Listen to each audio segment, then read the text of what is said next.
ketika melihat Nahdlatul Ulama diobok-obok oleh orang-orang yang tidak memiliki komitmen, kalau tidak kepada para kiai yang memiliki ketulusan dan keikhlasan untuk umat, lantas kita mau percaya kepada siapa lagi? Mau ke Muhaimin? Hah?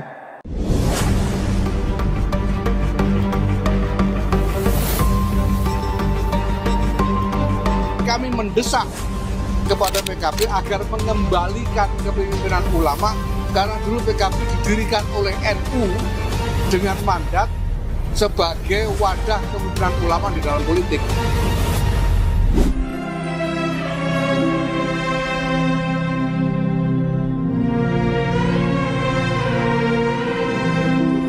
Sahabat Nusantara dimanapun saat ini Anda berada, 14 September 2024 jam 7 malam saya menyimak yang memang sebelumnya tidak ada flyer ataupun pamflet.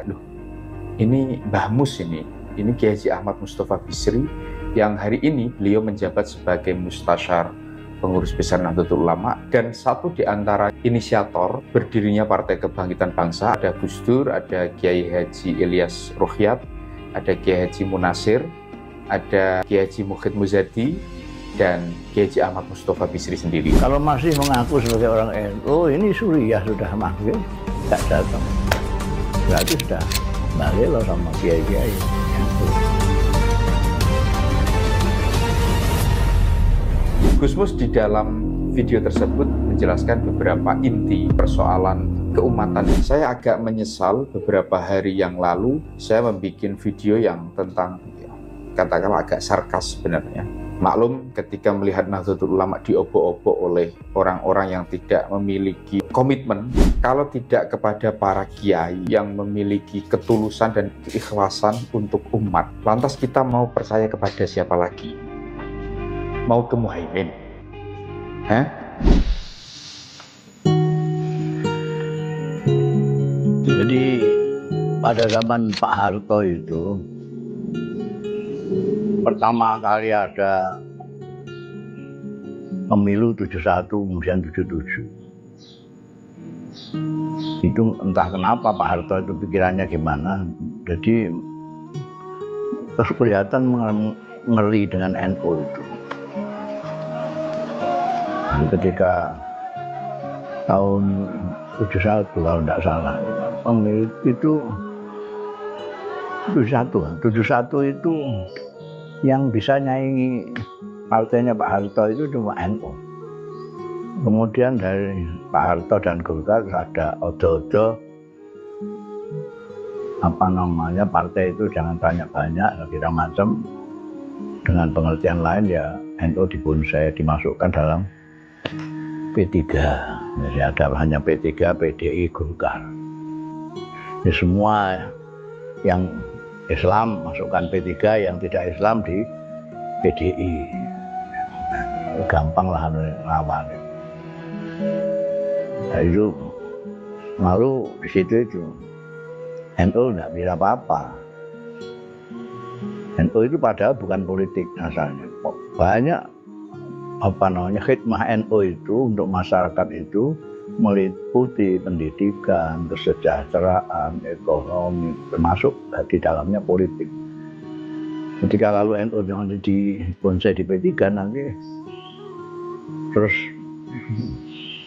khidmah pendidikannya gimana? Khidmah tarbiyahnya bagaimana? Khidmah sosialnya gimana?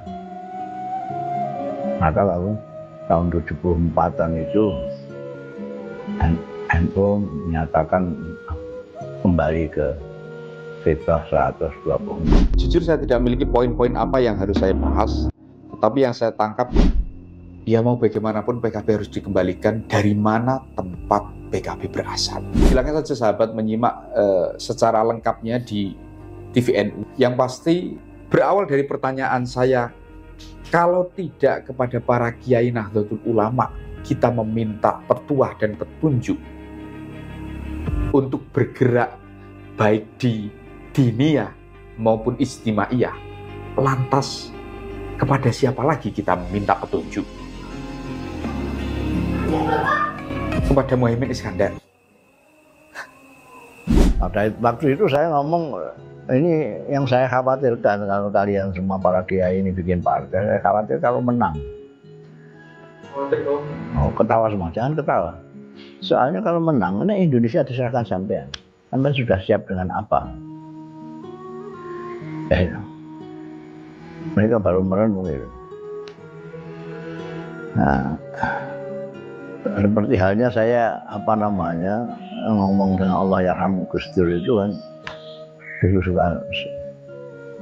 soal peranan NU di khidmah NU di Indonesia ini apa? Ketika Gus Mus bertemu dengan Gus Dur, Gus Mus bertanya, kalau Indonesia ada huru-hara begini-begitu saja, minta tolong kepada NU. Memang kita ini satpam. Apa hanya seperti satpam, seperti satpam aja. Kalau ada genting-genting, terus maju ini. NU, Ansor, Pansel. Kalau tidak ada, kita mojok lagi merokok di pojokan. Biasa. Tapi maksud saya yang berdiskusi itu dimentahkan sama Gus Dur dengan mengatakan apa kurang mulia jadi satpamnya Indonesia. Dan Gus Dur kan mempunyai kemampuan mematahkan orang. Jadi ya sudah, kalau memang cukup puas dengan jadi satpam ya bagus, sudah mulia sekali. Maka secara sederhana saya mencuplik dari dawuhnya Gus Mus itu, kalau ada orang yang mengaku NU, mencintai NU, kok ini sudah dipanggil oleh Syuriah, Nahdlatul Ulama, ternyata tidak hadir di situ, ya berarti balelo. Nanti kalau ini tidak ditunduki ya berarti dia nggak mau.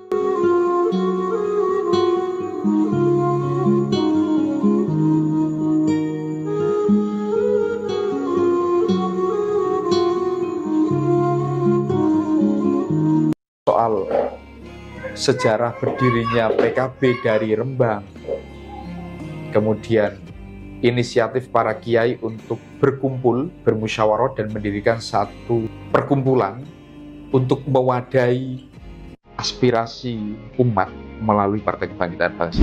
Karena saya sering dibawa untuk membicarakan ini partai barunya ini, lalu kakak saya tahu kalau saya itu bisa gambar, maka saya diminta tuh gambar logonya.